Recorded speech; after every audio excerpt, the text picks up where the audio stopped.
होली के बाद अब ईद को लेकर भी संभल में प्रशासन न सिर्फ एक्टिव है बल्कि दोनों समुदाय के साथ बैठकें कर शांति बनाए रखने की अपील कर रहा है। संभल के चर्चित सीईओ अनुज चौधरी ने एक बार फिर सीधे और सपाट शब्दों में कहा है कि सौहार्द की पहल दोनों ओर से बढ़ना चाहिए।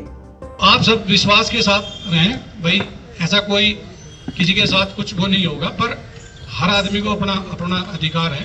पर आप यदि ईद की सिवैया खिलाना चाहते हो तो आपको गुजिया भी खानी पड़ेगी। ये गुजिया खाओ, हम ये सिवैया, तो दोनों पक्ष खाओ। पर यहाँ गड़बड़ हो जाती है, जहाँ एक पक्ष खाने को तैयार, दूसरा खाने का, तो यहाँ भाईचारा खत्म हो जाए। होली और जुमे की नमाज को लेकर दिए गए उनके बयान पर उठे विवाद पर भी अनुज चौधरी ने अपनी बात रखी। उन्होंने कहा कि उनका मकसद सिर्फ शांति बनाए रखना था और उन्होंने किसी के खिलाफ कुछ नहीं कहा।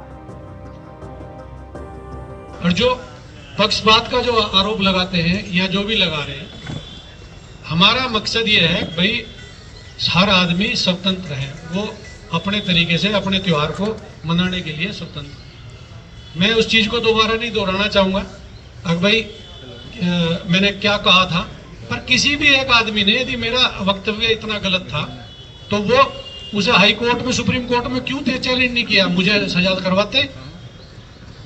यदि मेरा वक्तव्य इतना गलत था, क्योंकि मैंने कुछ गलत, मतलब हर चीज दोनों धर्म के लिए बराबर बोली, और यही उद्देश्य रहता है हमेशा भाई हम अपने जहां हम रहे, हम वहां कोई इस तरह की शांति व्यवस्था भंग ना हो। इससे पहले संभल के एक और senior police officer ASP Shrish Chandra ने पीस कमेटी की बैठक में स्पष्ट कर दिया कि संभल में मस्जिद और ईदगाह में ही नमाज अदा की जाएगी, सड़कों पर किसी भी हाल में नमाज की अनुमति नहीं होगी। कोतवाली संभल परिसर में आज शांति समिति की बैठक की गई, जिसमें सभी वर्गों धर्मों के लोग उपस्थित थे। उन्हें स्पष्ट रूप से अवगत कराया गया और सुनिश्चित किया गया है कि मस्जिद एवं ईदगाह के अंदर ही नमाज अदा की जाएगी और परिसर के बाहर सड़क पे कोई भी नमाज अदा नहीं की जाएगी और सड़क पर लोग बैठकर नमाज अदा नहीं करेंगे। और साथ ही बिजली पानी की कुछ समस्याओं के बारे में भी उनके द्वारा अवगत कराया गया है, जिन्हें भी समय रहते हुए पूर्ण करा लिया जाएगा और किसी के द्वारा अन्य कोई समस्या प्रकट नहीं की गई है। यह आशा की जाती है कि सभी त्यौहार शांतिपूर्ण ढंग से संपन्न किए जाएंगे। संभल के माहौल को देखते हुए प्रशासन ने पीस कमेटी की बैठक में दोनों समुदायों के लोगों को बुलाया था। इस बार ईद के साथ ही नवरात्रि भी शुरू हो रहा है। ऐसे में संभल की संवेदनशीलता को देखते हुए ये मीटिंग बुलाई गई। इसमें एएसपी श्रीश चंद्र, सीईओ अनुज चौधरी के साथ एसडीएम वंदना मिश्रा भी मौजूद थी। बैठक के दौरान दोनों लोगों ने घरों की छतों पर नमाज पढ़ने की अनुमति मांगी, जिस पर प्रशासन ने साफ मना कर दिया।